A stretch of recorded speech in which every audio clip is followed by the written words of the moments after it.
on the graph? It's the thing that you are counting, yes? What are the two things you are counting in number 1? You are counting the distance from school between 8 and 9 a.m. That's all the data is that's on the graph. 11b, you are counting the number of students on the bus from 8 to 9 a.m. That's what you're doing. Because what you are counting depends on the time. B, identify the independent and dependent variables. I just said that. The independent is over here, IV. The DV is here. Other way around, you idiot. The DV is there, the IV is there, the DV is there, the IV is there. Why are the points connected? This is the important question from this section. Why is this connected?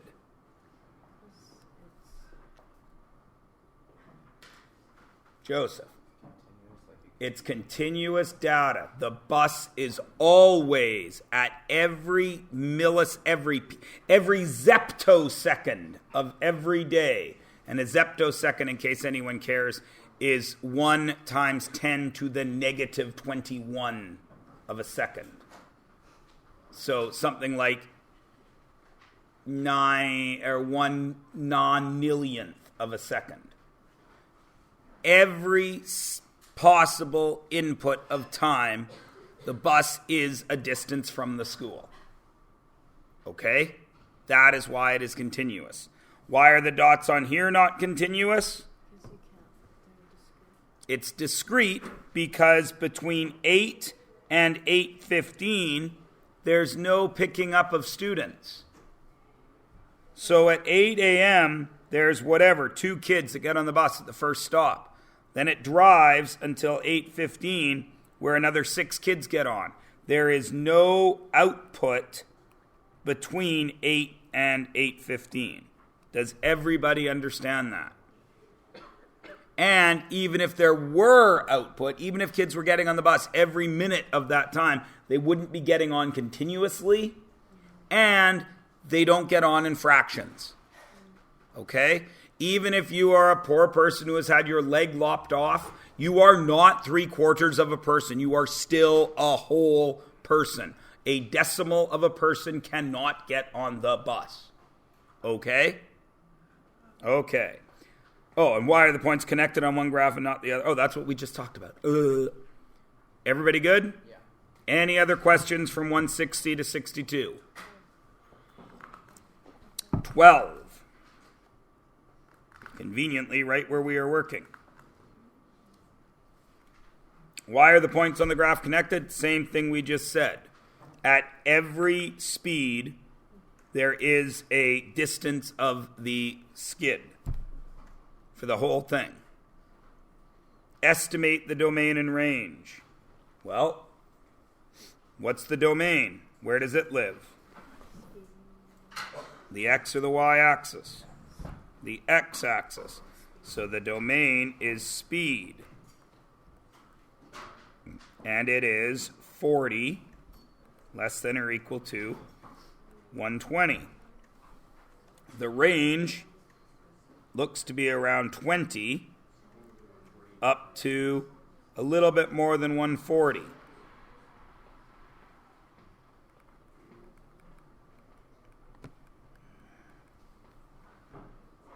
Are there any restrictions on the domain and range? Obviously, there can't be a negative because you can't have a negative speed, right? And obviously, you can't have a negative distance, right? You cannot start measuring from before where you started, okay? Any other questions from 160 to 162? Once, twice, thrice. Lovely. Of course, the important thing is to understand that data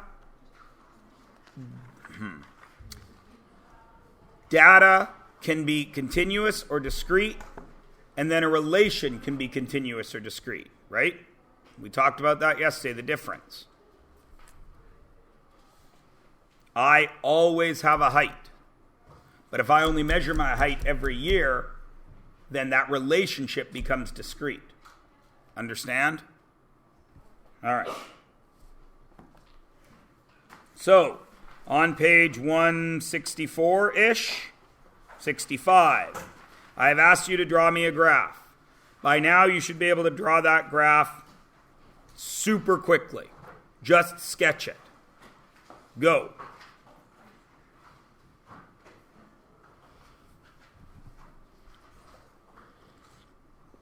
Remember, to sketch a graph, you need an IV on the x-axis, usually, and in this case we will put it there, and a DV on the y-axis. So you have to decide the two things that are being counted, where you're going to put them, then get your data on the graph.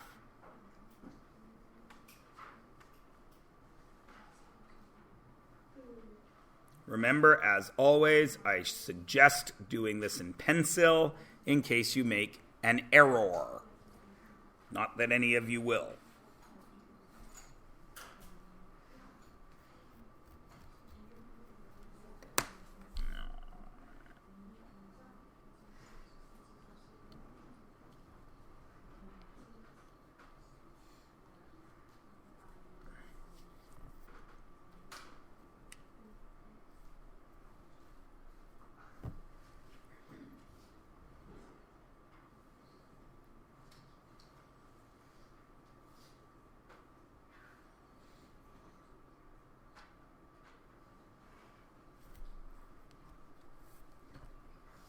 What will be down here? Cost.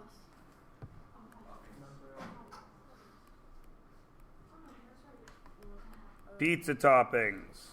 Why? Cost depends on the toppings. Now, we always have an argument here. Every year I give this question. Cheese counts as a topping. No, it doesn't. If you don't put cheese on a pizza, you have bread. Tomato sauce, just a spread. You can put any sauce on it you want, right? What do you put on your toast? Butter, peanut butter. What are those? Sauces. No.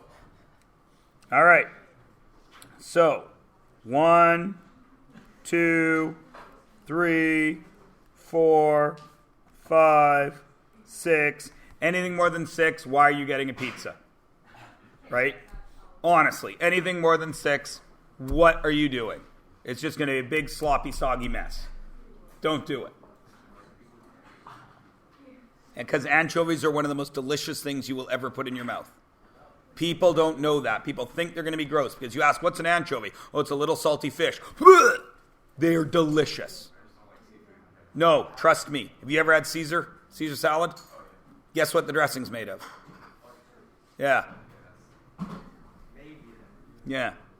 Anchovies are so delicate that when you cook them, they just dissolve and leave a flavor that you can't identify, but if it's not there, you will miss it.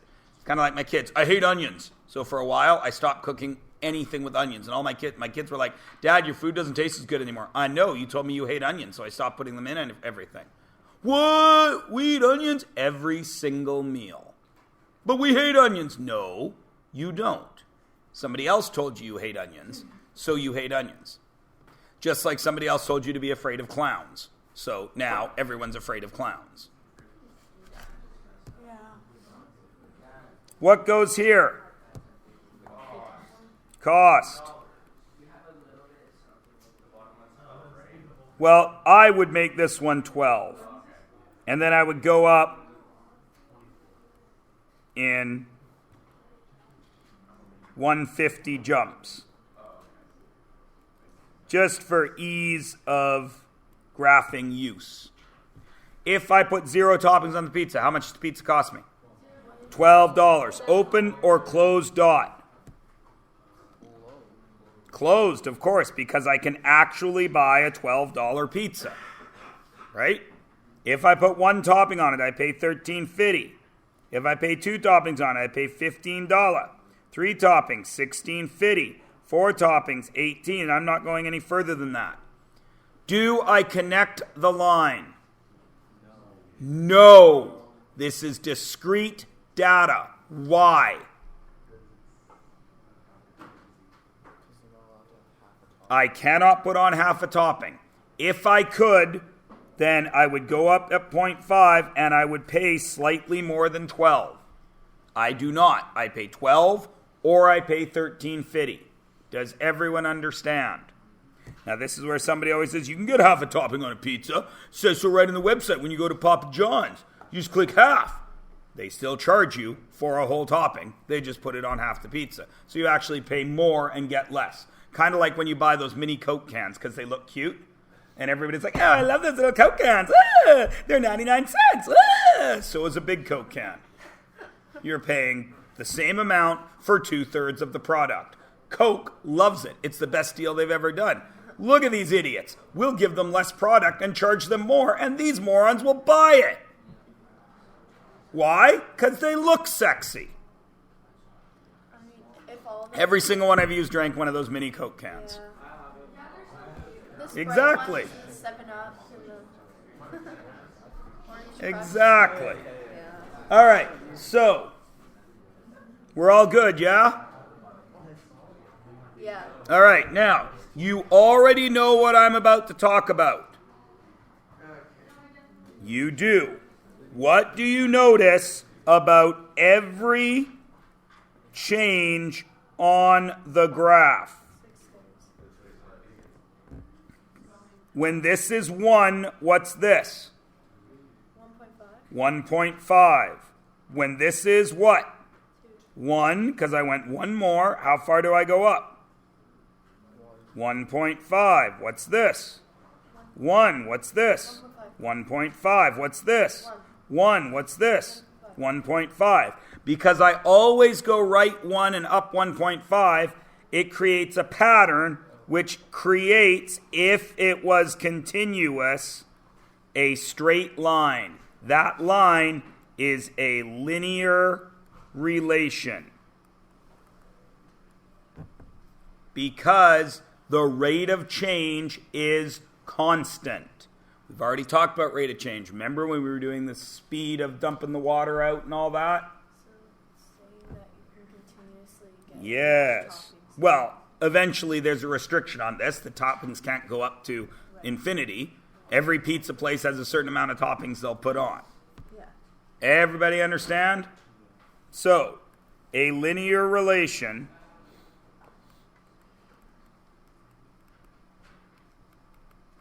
is when any change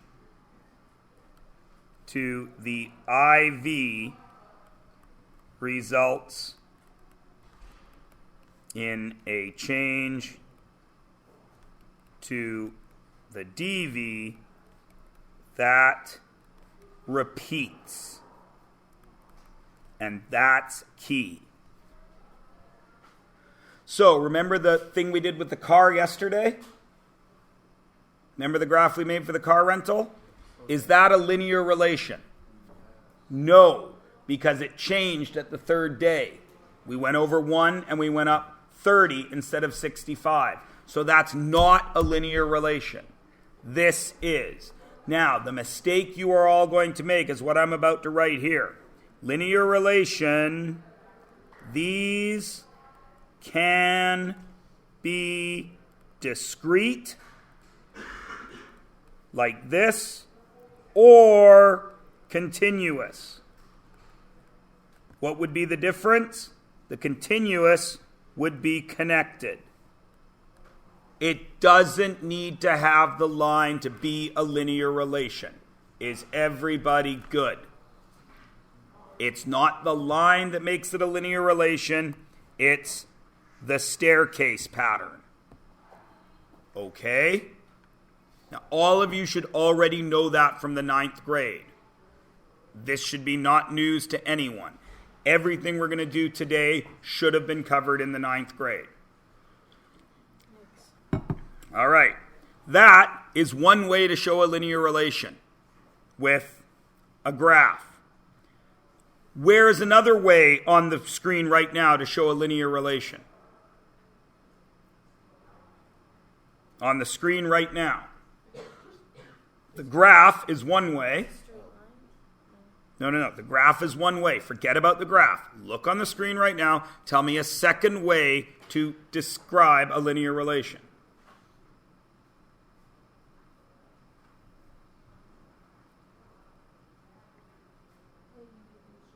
Pardon me? Yeah. Okay. What else? That's not on the screen right now, Moret. You're absolutely right. You're just ahead of me. On the screen right now, there are two ways to describe a linear relation. Words. Thank you.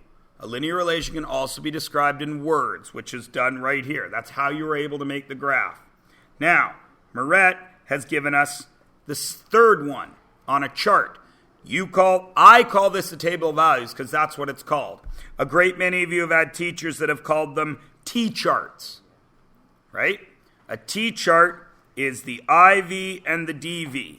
Last year in math, you used X and Y a lot because on a graph it's X and Y. That's the concept. In grade 10, we like to apply it to everything, so it's IV, DV.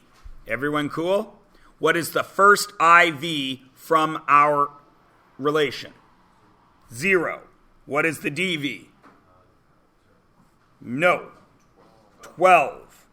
What is the second IV? 1. What is the DV?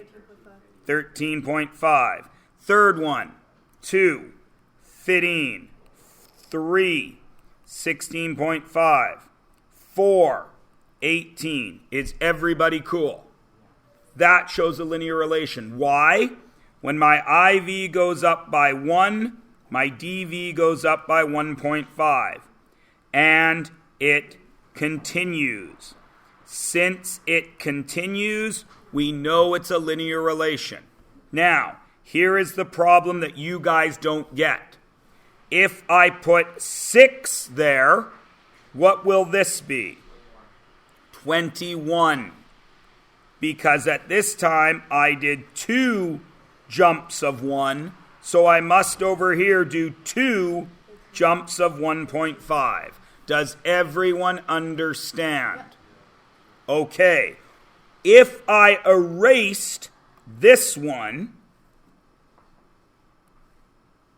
and just showed you this data without all my numbers on the side here, and you already know this is a linear relation, but let's pretend you don't, how could you prove that this was a linear relation? You would check, oh, hey, this time it repeated twice. So it might be a linear relation. So let me check here. If it was 3, what should this be?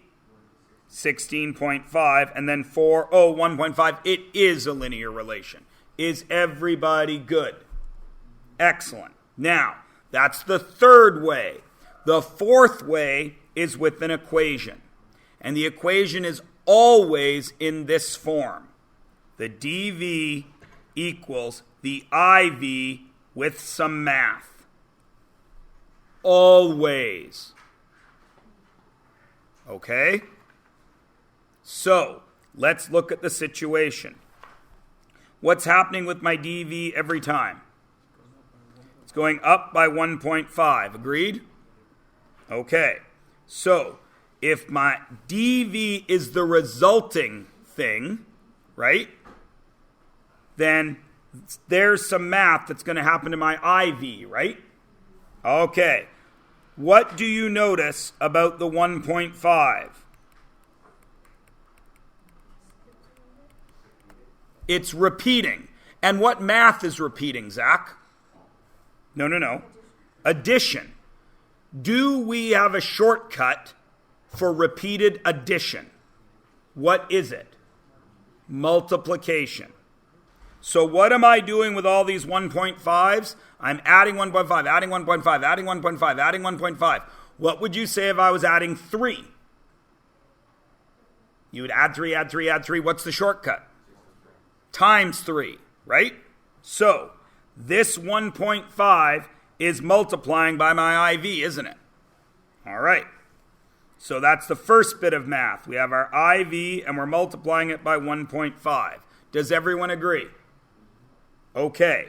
So now I've got my dV. My dV was cost equals my IV was toppings, and I'm multiplying it by 1.5.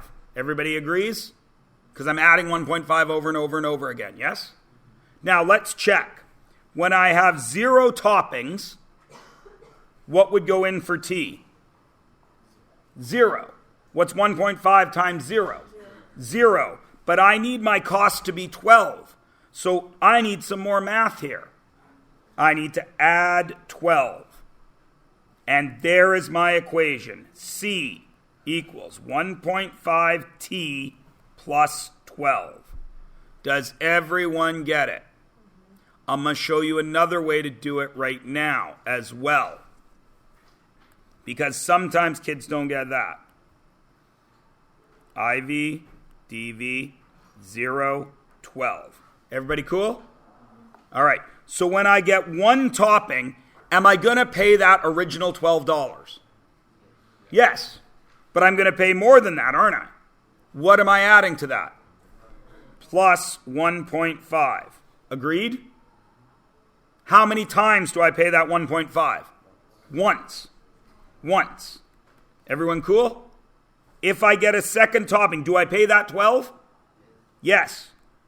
And then I pay 1.5, but how many times? 2 times. If I get 3 toppings, do I pay that 12? Plus 1.5 times 3. What if I get T toppings? Do I pay that 12? Plus 1.5 times T. Because as you can see, 3, 2, 1, T. So my equation becomes 12 plus 1.5 T. And you can see they are exactly the same thing. As long as you understand one of those two methods, you will always be able to find the equation if you have a chart or a graph. Is everybody good? All right. Linear relations come in four forms. 1, words. 2, graphs. 3, table of values, T of E. 4, as an equation. You need to be able to recognize linear equations in all 4 forms. Obviously, we're going to practice, but that's all on this page. Is everybody good? Okay, turn the page over and let's talk. Is this first one linear? How do we check it? What form is it in?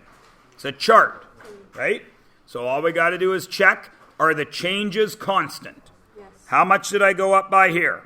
5. How much did I go up by here? 5. How much did I go up by here? How much did I go up by here? 9. How much did I go up by here? 9. How much did I go up by here? 9. Is it a linear equation? Yes. Everybody cool? Okay. How much did I go up by here? 5. How much did I go up by here? 5. How much did I go up by here? 5. How much did I go up by here? 75. How much did I go up by here? A lot more than 75. Right? 2,925. Is that linear? No. All right. Got an equation here. Can I tell from an equation? You can. Depends on your grade 9 teacher, might have taught you how to just look at an equation and know it's a line. Maybe. What if they didn't? Of course I'm going to teach you. You would change it into a T-chart, wouldn't you? How many, so I've got X and Y, how many do I need here to ensure my guess that it's a linear relation is good? You need at least 3. 2, any 2 points will make a line between them, won't they? It's not a repeated change. You need at least 3. I always use -2, -1, 0, and 1. Always. Now, something weird happens here. For some strange reason, kids, whenever I do this, say, how did you know to use -1, 0, and 1? Really, Zach, they ask me that all the time. It blows their minds. X's are domains, yes? Domains are inputs, yes? Who decides on inputs? You do. When you step up to a computer to input something, do you just look at the screen? Oh, I know what I'm doing. If you want to search how heavy a kilogram is, do you come up to your computer keyboard and type in new videos by Eminem? No, you search what you want. You input what you want. So what do you write here? What you want. Can you use any numbers? Yes. Why do I choose 3 that are right together? 1, 1, 1. Why do I choose 0? Because then I can eliminate one of the variables, can't I? So, -1 goes where? For x. So that is 2 times -1 plus 4, which equals what? 2. Where does the 0 go? 2 times 0 plus 4. What's that? 4. 2 times 1 plus 4. What's that? 6. Goes up by 1, goes up by 1, goes up by 1, goes up by 2, by 2. Is it linear? Yes. What about this one? Check it, because it's in an equation. What are 3 good ones to use? -1, 0, 1. That is 4 times -1 squared minus 1. What's 4 times what's -1 squared? Positive 1. What's positive 1 times 4? 4. What's 4 minus 1? 3. All right. What's 0 squared? 0 squared is 1? 0. What's 0 times 4? 0. What's 0 minus 1? -1. What's 1 squared? Times 4. Minus 1. 3. Hey, wait a minute. I went minus 4, then I went plus 4. That's crazy talk. Not linear. Now, let me give you a very handy shortcut. What do you notice about the differences between the 2 highlighted equations? The constant is negative 1c. Yeah, that's plus. Okay, the constants are different. Anything else? 1 squared. 1 has a square. When you square a negative number, what do you get? A positive number, right? So you're going to bounce back up every time you square a negative, right? Which is going to give you not a straight line. So the hint is any exponent cannot be linear because exponents make curves. Everybody good? This, if we graphed it, would look like this. And you're going to learn to graph those in grade 11. Everybody cool? All right. So we've covered charts. We've covered equations. Let's talk about graphs. Is D a linear equation? Yes. Yes. How do you know? Straight. If I find a point, check the change. If I go up 1, I go over what? About 2/3? Everyone agree? So then if I go down 1, I go over what? About 2/3. So it's a linear equation. What about this one? E. No. It has. Is the change constant? I don't go up at all. As I move to the right, I go up nothing. So is it a line? It repeats. Do I know what, if x was 300, do I know where the dot's going to be? No. Yeah, you do. It's going to be at 2. All the way out at 300. What if I go down to negative 10 million? Still going to be at 2. So can I predict where it's going to be? Does it follow a pattern? Great. To remind you, what is the equation of this line?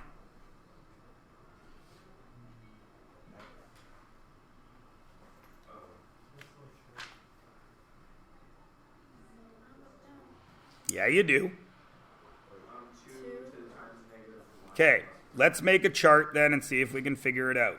When x is 1, what's y? 2. When x is 2, what's y? 2. When x is 3, what's y? 2. 2. When x is 4, what's y? 2. When x is 5, what's y? 2. When x is x, what's y? 2. 2. So, what do we know? Y equals 2. When? Always. So I don't even need an x, do I? Y equals 2. What if, we'll talk about that in a minute, F, linear or nonlinear? Nonlinear. What about G? Linear. What's the equation for it? X equals negative 2. Why is that weird? Because X's we count horizontally, but this is a vertical line. And Y's we count vertically, but if a horizontal line is there, it's Y equals. Does everybody understand? Yeah.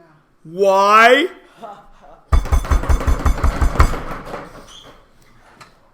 Everybody understands? Okay. Make a table of values and graph. So if we're going to graph, we're just going to sketch the graph, aren't we? How many points do I need to make a good table of values?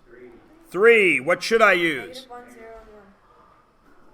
Now, the trouble with -1, 0, and 1 is if I give you an actual piece of graph paper, sometimes it's really tiny, yeah? Yeah. Right? And it makes it a little bit harder. So as long as you use any 3 numbers, you can make the line, right? We got a lot of space to work with here, don't we? So -1, 0, 1 would put my line in this box. That's pretty tiny and hard to work with, yeah? So let's choose a slightly bigger number because we have small graph paper. Which one of those should we keep? -1, 0, or 1? 0. We should keep 0. What's another good one then? Any other number. 5. And then, well, we can't go up by 5s because we've only got 10 x's here. So what would be another good one? 4. I would take something on the negative side. Let's go -2. Okay, so what is this first one? 2 times what? 0 plus what? So what's the answer? 4. So what is the point that goes on the graph? No. Tell me the point. 1. 0, 4. X, Y. What is this one going to be? 2. 2 times what? 5 plus 4 is what? 14. What would be the point on the graph? 5, 14. Now, is that going to fit on our graph? No, but that's okay. What's this one going to be? 2 times -2 plus 4 equals what? 0. So what's the point on the graph going to be? -2, 0. Now let's put them on the graph. 0, 1, 2, 3, 4. -2, 0. Now, 514 took me way off the graph, didn't it? Right? But since there's no exponent, I know this is linear, don't I? Right? So I can see between these 2 points, I went up 4 and over 2, correct? So what is another point that would be on this graph? Could I go up 1, 2, 3, 4 and over 2? Yeah. To that point right there, yes? Yeah. What about down 1, 2, 3, 4 and over 2? Yeah. Those 2 points are possibilities, right? Yeah. What's that point right there? That is 2, 8, correct? Does 2, 8 work in our line? 2. 2 times 2 plus 4. What's 2 times 2? 4. Plus 4? 8. Did 2, 8 work in our line? Yep. So, have we proved that it's a linear equation? Is it continuous? Yes. Why?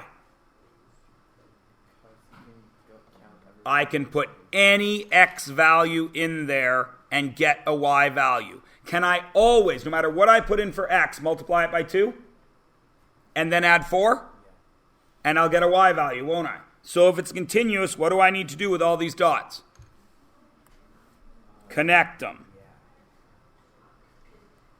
How long will that line go? Forever. In which direction? All of them, right? Both up and down and left and right. So let's do the second one. Already I see it's got an exponent, so it will not be linear. But can I still make a table of values for it? Sure. What should I choose?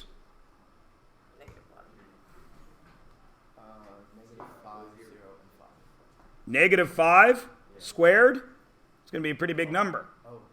Let's go -2, 0, 2. So what's this one going to be? -2 squared minus 3 equals what? 1. So what's the point that's going on the graph? -2, 1. What's the next one going to be? 0 squared minus 3. What's that? -3. So what's the point that's going on the graph? 0, -3. What's the next one going to be? So what's the point that's going on the graph? 2, 1. Put them on the graph. -2, 1, 0. What was 0? -3. And +2, 1. Making this nice curve. Everybody cool? Now, let's stop for a second. Do you know this is curving? Or are you guessing it's curving? Or are you listening to me saying, oh, Meyer said it's a curve, so it's a curve? It's the last two, isn't it? Because 2 points could be a straight line, couldn't they? It could be a V, which there is an equation that makes a V, but we're not going to talk about that right now. So, how can I prove that this is a curve? I would need to do a between point, wouldn't I? What's between 0 and 2? 1. -1 and 1. That would be -1 squared minus 3, which is what? -2. So what's the point that would be on the graph? -1, -2. Now you're smart kids. -2, 1 when I use -2. +2, 1 when I use +2. -1 got me -1, -2. What will +1 get me? No, other way around. +1 and +2? The y's didn't change, -2. So now let's put them on the graph. -1, -2. +1, -2. Now you can see it's a curve, can't you? Because I went over 1, up 1, then over 1, up 2, 3. Right? Everybody with me? So now you can see it has to make a curve. But again, you're not going to get into that till grade 11. I just want to show you that sometimes you need to make a little extra check, right? Because it might have made a V. Everybody good? Great. Class is over in something like 15 minutes. Page 308 is your homework. 168, but it's called 308 because in your outline, it came out of a textbook. The old outlines, I use the textbook, right? We're doing page 308. Back in the day, you actually carried a textbook. We're doing 168 until the answers start. Because textbooks are heavy and expensive, and kids lose them. And they write in them and ruin them. Now you do. And textbooks have a lot of unnecessary space used up in them. The work goes until page 170, where you can see the answers are there upside down.